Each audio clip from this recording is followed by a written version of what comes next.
Hi, I'm Marcus Castaigne, and today I'd like to talk about how to get a job, particularly for someone who's a professional who's making a transition in careers to a new industry or a new role, new job function. So this is the approach that we're going to use in our 10-week course through Symbiosis Education. But hopefully this will be useful to you even if you're not interested in pivoting to climate. This is the same approach that we use at UCLA Anderson and that I teach first-year MBA students. And let's get going. So first, a little bit about the Pivoting to Climate course. It's a 10-week jumpstart program for mid-career pivoters. We're going to address the most critical issues around climate, but we're also going to focus on a modern, efficient approach to switching jobs and switching industries. So here's a quick overview. I have a different video which speaks more about adaptation, mitigation, and regeneration. I want to double click today on the career management component of this. So here's a little framework, 5 different blocks that I think represent the journey and the critical decisions you need to figure out. So we'll walk through each of these one by one. So first, what key decisions do you need to make regarding your focus? And I know that a lot of career transitioners are looking, they're really doing some soul searching. They're not happy with some part of their career and they want to make a change. While other people are quite happy with what they're doing, but they're just looking to switch roles, they're looking to switch companies, maybe switch geographies, and so they're looking for a new role. So how deep you want to go into this world of self-awareness is really up to you.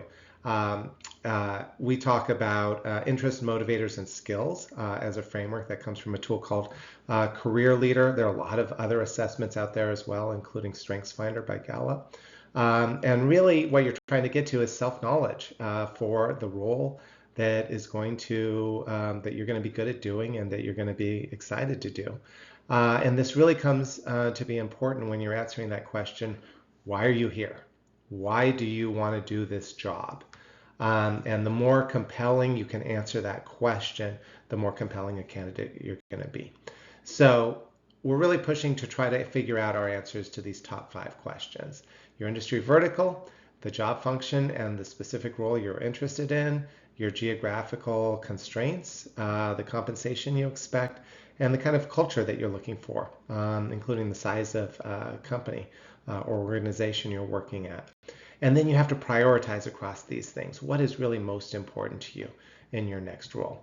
Once you figure out this, then really you can move on to figuring out everything else and being effective. Until you can figure out this, though, it's really challenging to convince other people when you don't know yourself what it is that you're looking for. So the second piece of the puzzle is what resources are out there to support a transition, in this case, a transition to climate. So there's a lot of knowledge that you have to develop, knowledge around the industry, around a particular market, around the role, the expectations for a particular job. And there are a lot of climate platforms and other career platforms for that matter. So there are job boards that list out different roles that are available. There are various career events and conferences and educational programs as well. So we'll go over some of those. I spend a ton of time, and my favorite topic is your value proposition.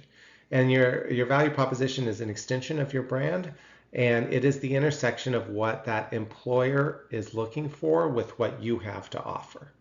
And it has to hit that intersection point where you're addressing both. And this value proposition is going to be repeated over and over again in your resume, in your written communications, in your cover letters, for example, in your messages out to people, in your LinkedIn and social media, and through all the different channels that you're going to be using. Next thing is what companies and organizations should you target? And this builds off of the previous boxes that we had, right? Here we talk about a LAMP list. Your list, a list of organizations. Do they have alumni at these different organizations? What's your motivation for each of these different roles? And are they actively hiring in your area? So based on the initial research that you do, you're going to constantly be resorting your list based on who are you most motivated to do. It's basically managing the top of your sales funnel. And then Finally, it's not enough to have all of these things, to know what you want, to have a value proposition, to have a list of companies. I think, and I've seen that most people really benefit from having a plan, a systematic approach where you exercise the discipline of building that brand awareness, identifying opportunities, managing a funnel, keeping track of all of this information in some kind of system, either a calendar or a spreadsheet, to qualify leads, eventually get interviews, be prepared for those interviews, and close them. So this is what we're going to cover in the 10-week Pivoting to Climate course. And I hope that it is something that is of interest to you. To apply and for more information, go to our website. And I hope to see you in class. Bye-bye.